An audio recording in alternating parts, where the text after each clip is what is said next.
আমার চারিদিকের পেছনের পরিবেশটা দেখে বুঝতেই পাচ্ছেন, মানে জঙ্গলে আগুন লাগে বলে না, যেন দাবানল লেগেছে মনে হবে। লাল মাটির পুরুলিয়া জুড়ে দেখার জায়গা অনেক।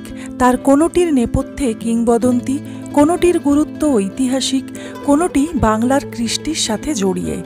এছাড়া রুক্ষ মাটি, ছোট টিলা, নিরালা লেক, অভ্রখনি আর সহজ আদিবাসী মানুষ পুরুলিয়ার নিজস্ব সম্পদ।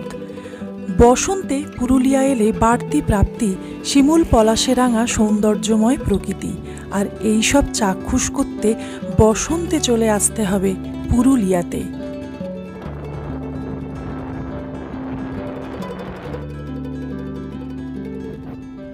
বেরিয়ে পড়েছি পুরুলিয়ার উদ্দেশ্যে, যাচ্ছি হাওড়া স্টেশন। এখন ঘড়িতে টাইম সকাল 5:15। ধরব 22303 হাওড়া গয়া বন্দে ভারত এক্সপ্রেস। ট্রেন ছাড়ার টাইম সকাল 6:45। পুরুলিয়া যাওয়ার সবচেয়ে ভালো ট্রেন হাওড়া চক্রধরপুর প্যাসেঞ্জার, কিন্তু সেই ট্রেনের সিট অ্যাভেলেবিলিটি না থাকার কারণে হাওড়া গয়া বন্দে ভারত এক্সপ্রেসের টিকিট কেটেছি। নামবো আসানসোলে, আর সেখান থেকে যাব পুরুলিয়া। হাওড়া থেকে পুরুলিয়া যাওয়ার জন্য চক্রধরপুর প্যাসেঞ্জার ছাড়াও আছে আরও বেশ কয়েকটি ট্রেন। সেই ট্রেনের ডিটেলস আমি ডেসক্রিপশন বক্সে দিয়ে রাখবো। আমরা এখন 22303 হাওড়া গয়া বন্দে ভারত এক্সপ্রেসে উঠবো। হাওড়া স্টেশন থেকে যাব আসানসোল। যেতে সময় নেবে 2 ঘন্টা মতো। ডিস্টেন্স হাওড়া স্টেশন থেকে 200 কিলোমিটার। আর আসানসোলে পৌঁছবে সকাল 8:40 নাগাদ।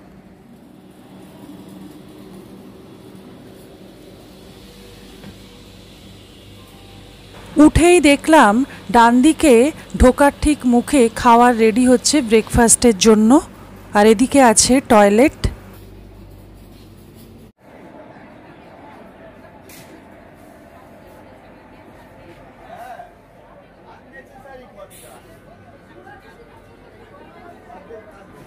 সিটে বসার জন্য কাঁচের গেট খুলে ভেতরে ঢুকলাম। সিট অ্যারেঞ্জমেন্ট, একদিকে 2টো করে সিট আর আরেকদিকে 3টে করে সিট আছে। সিটে বসে সামনে ব্যাগ রাখা বা খাবার রাখার জন্য জায়গা আছে, যেটা প্রয়োজন মতো ব্যবহার করা যায়। বলে রাখি, বন্দে ভারতে খাবারের জন্য কিন্তু আলাদা করে বুক করতে হয়। লাগেজ রাখার জন্য আছে সাফিসিয়েন্ট জায়গা।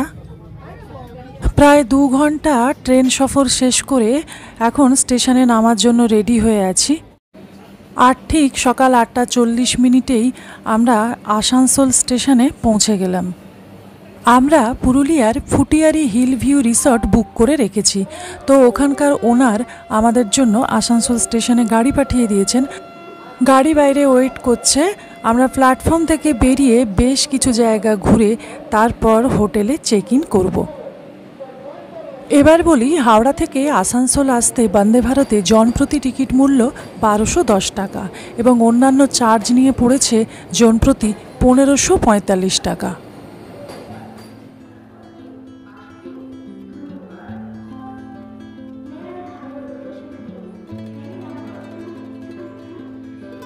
স্টেশনের বাইরেই ট্যাক্সি স্ট্যান্ড, পার্কিং আছে, আর কেউ যদি চান স্পটে ক্যাব বুক করেও সাইট সিনগুলো করে নিতে পারেন।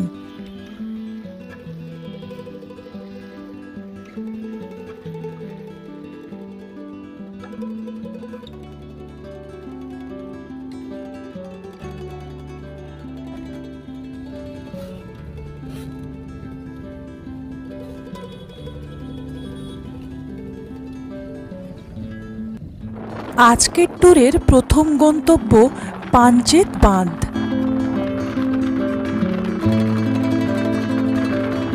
জার্নি পথের শুরুতেই স্বাগত জানাচ্ছে রাস্তার দুধারের লাল পলাশ।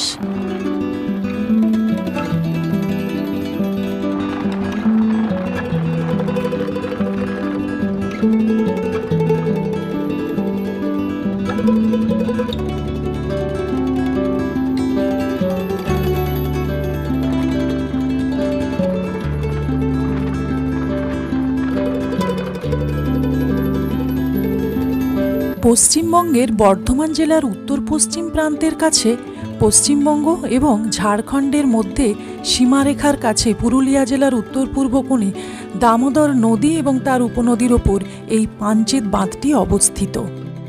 পাঞ্চেত বাঁধটি আকার এবং আয়তনে বেশ অনেকটাই বড়।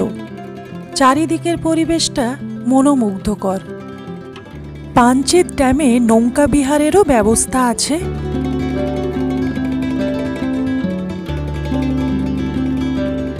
জল, জঙ্গল, পাহাড়ের সমন্বয়ে পাঞ্চেত, আর এই পাঞ্চেত ড্যামের পাশেই আছে জলাধার। 40 মেগাওয়াট জলবিদ্যুৎ তৈরি হচ্ছে এর হাইডেল পাওয়ার স্টেশনে। আসানসোল থেকে পাঞ্চেতের দূরত্ব 31 কিলোমিটার। তাছাড়াও পাঞ্চেত আসার সবচেয়ে কাছের স্টেশন কুমারডুবি এবং বরাকর। পাঞ্চেতের থেকে মাত্র 16 কিলোমিটার দূরে অবস্থিত আরেকটি পপুলার ডেস্টিনেশন মাইথন। যদিও বিশেষ অসুবিধার কারণে এই সফরে মাইথন ট্রিপটি বাদ দিতে হয়েছে, তবে আপনারা অবশ্যই মাইথন পাঞ্চেত একসাথেই ঘুরে নেবেন। পাঞ্চেত থেকে এবার যাব গড় পঞ্চকোট। পাঞ্চেত থেকে গড় পঞ্চকোট যাওয়ার রাস্তাটা ভীষণ সুন্দর। সরু রাস্তার দুপাশে পলাশ, শালগাছের সমারোহ।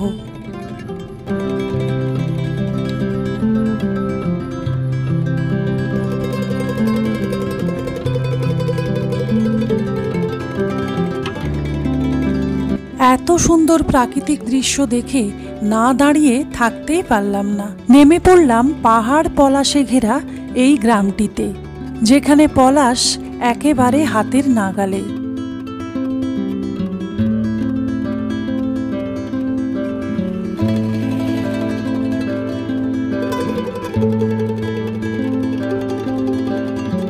নীল দিগন্তে ওই ফুলের আগুন লাগলো। সত্যি পুরুলিয়ায় এসেই মনে হচ্ছে যে সত্যি ফুলে আগুন লেগেছে, এবং যেদিকেই তাকাচ্ছি লালে রাঙা, মানে দেখতে অপূর্ব লাগছে।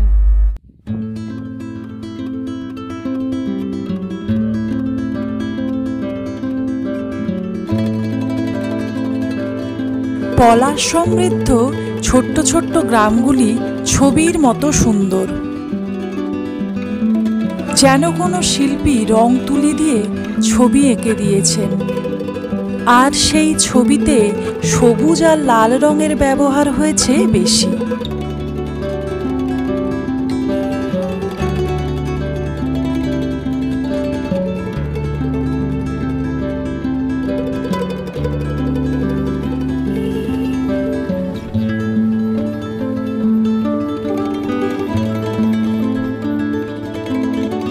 গড় পঞ্চকোটে এসে গাড়ি থামাতেই জানলার সামনে এসে উপস্থিত হলো দুই খুদে পলাশের মালা হাতে নিয়ে। পলাশের মালা বলে কথা, কিনেই নিলাম। গাড়ি পার্কিং নিল 50 টাকা। পাঞ্চেত থেকে খুব সহজেই চলে আসা যায় গড় পঞ্চকোটে। আর সরাসরি আসানসোল বা আদ্রা, বরাকর স্টেশন থেকেও গাড়ি বা অটো বুক করে চলে আসতে পারেন গড় পঞ্চকোটে। গড় পঞ্চকোট পাহাড়, যেখানে আছে বিরিঞ্চি থান ও অতীতের ভগ্নাবশেষ। পাহাড়ের দক্ষিণ ঢাল খনন করে টেরাকোটা, জোড়বাংলো, পাঁচচূড়োর 9 মন্দির, গোপন কুটুরি, সুড়ঙ্গ ছাড়াও নানান অতীত আবিষ্কৃত হয়েছে।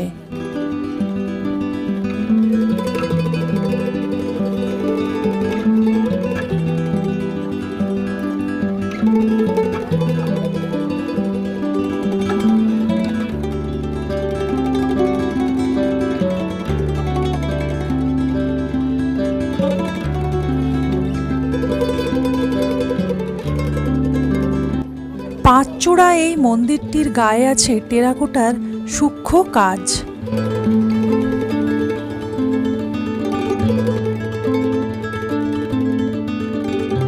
উপজাতিদের 5টি খুঁট বা সম্প্রদায়ের রাজ্য পঞ্চখুঁট কালে কালে হয়েছে পঞ্চকোট, আর ব্রিটিশের মুখে পঞ্চকোট হয়েছে পাঁচেট বা পাঞ্চেত। পাঞ্চেত হিলের দক্ষিণ ঢালে পঞ্চকোট গড় বা দুর্গ তথা গড় পঞ্চকোট। অতীত অজানা হলেও 1600 খ্রিস্টাব্দে বিষ্ণুপুর রাজের দখলে যায় এই গড়, আর পরে পরিত্যক্ত গড় ভগ্নস্তূপে পরিণত হয়। 1799-এ বীরভূমের, 1805-এ জঙ্গলমহলের অংশ হয় পঞ্চকোট। এমনকি মাইকেল মধুসূদন দত্ত 1872-এ ম্যানেজার ছিলেন এই পঞ্চকোটের।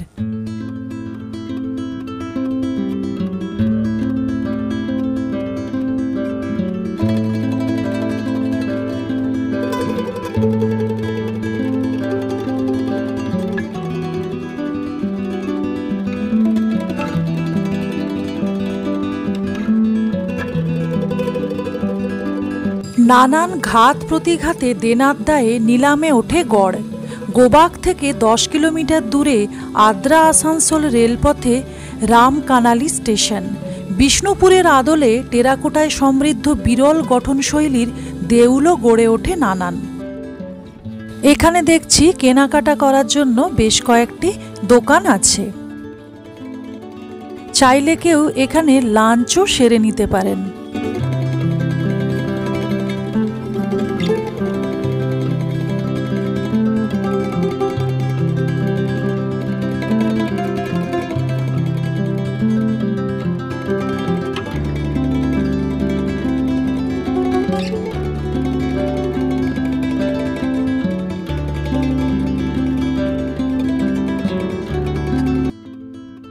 গড়পঞ্চকোটে থাকার জন্য আছে রিসর্ট, তার কন্ট্যাক্ট ডিটেলস আমি ডেসক্রিপশন বক্সে দিয়ে রাখব।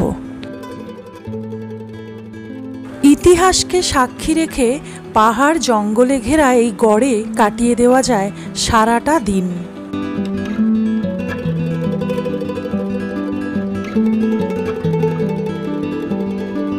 তাত্ত্বিকদের অভিমত, প্রাক মুসলমান কালের এই মন্দিররাজি অযত্ন আর অবহেলায় আজ ধ্বংসের কাল গুনছে।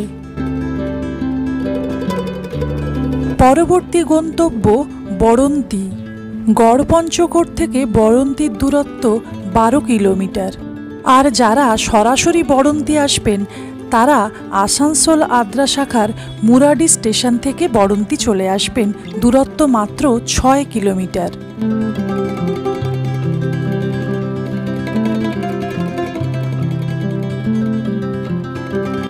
জঙ্গল পাহাড় লেকে ঘেরা সাঁওতাল অধ্যুষিত বড়ন্তি এক অনুপম সাপ্তাহান্তিক ভ্রমণ গন্তব্য।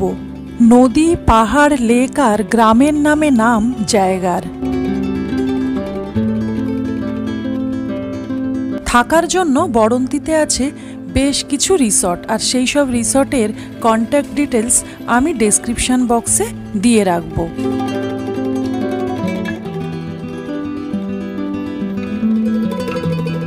এবার যাব বড়ন্তির পলাশ ভরা ভেটি গ্রামে। বড়ন্তি থেকে আদিবাসী গ্রাম জীবনপুর তালবেড়িয়া পার হয়ে ভেটি গ্রামে পৌঁছে গেলাম 20 মিনিটের মধ্যে। ভেটি গ্রামে পলাশের অনাবিল সৌন্দর্য আপনাকে মুগ্ধ করবেই।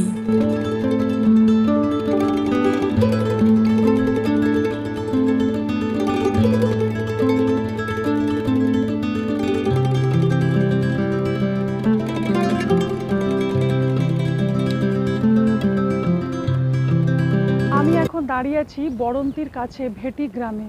আমার চারিদিকের পেছনের পরিবেশটা দেখে বুঝতেই পাচ্ছেন, মানে জঙ্গলে আগুন লাগে বলে না, যেন দাবানল লেগেছে মনে হবে। এক কথায় অপূর্ব এই পলাশ ফুলের সৌন্দর্য। সত্যি কথা বলতে ভিডিওর মাধ্যমে বা ছবির মাধ্যমে তুলে ধরা সম্ভব নয়, একমাত্র এটাকে চাক্ষুষ করলেই সেই সৌন্দর্যটাকে উপলব্ধি করা যাবে। কিরে, মালা কত করে? 10 টাকা। এই জঙ্গল থেকে তুললি? এই জঙ্গল, এই গাছ থেকে তুলে গাঁথলি? আচ্ছা, সারাদিন কি এগুলোই করিস? স্কুলে যাস? হ্যাঁ, আচ্ছা। আর স্কুল থেকে এসে এগুলো করিস, তাই তো?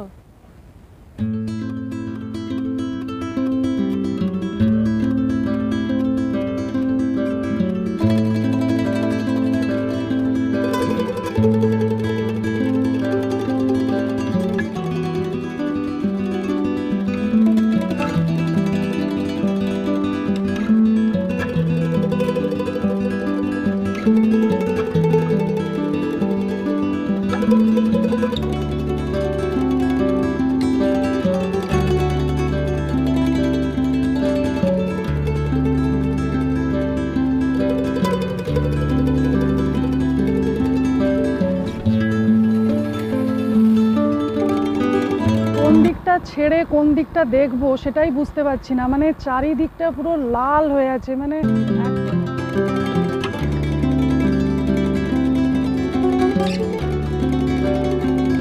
ভেটি গ্রামে রাস্তার ধারে চোখে পড়বে এই টিলা।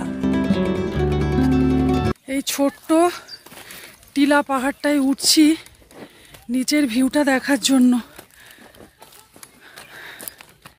অসাধারণ লাগছে এখান থেকে। এখনো পুরোটা উঠিনি, তো যাই, আর একটু বাকি।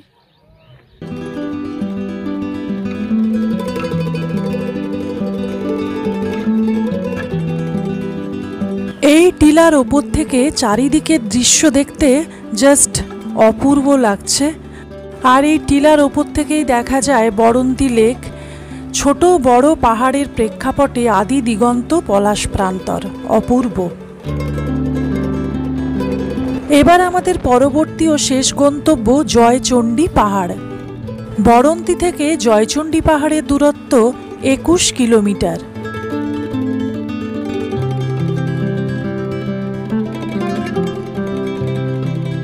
সত্যজিৎ রায় পরিচালিত হীরক রাজার দেশের শুটিং হয়েছিল এই জয়চণ্ডী পাহাড়ে।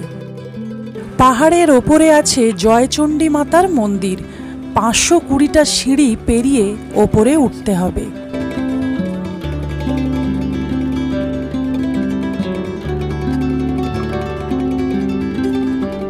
ওপরে উঠতেই চোখে পড়ল জয়চণ্ডী মাতার মন্দির।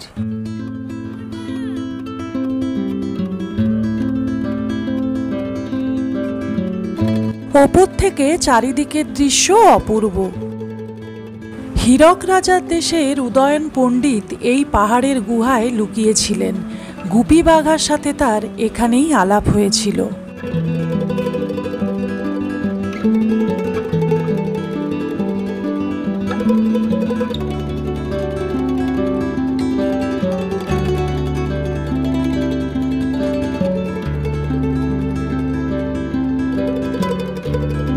বেশ কিছুটা সময় কাটিয়ে আবার 520টা সিঁড়ি দিয়ে নিচে নেমে এলাম।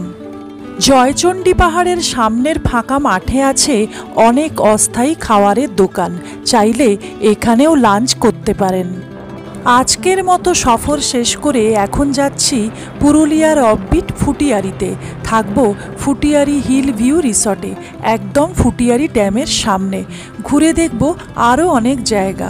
তো সেই ভিডিও নিয়ে খুব তাড়াতাড়ি আসবো, তাই চ্যানেলটিকে সাবস্ক্রাইব করতে ভুলবেন না।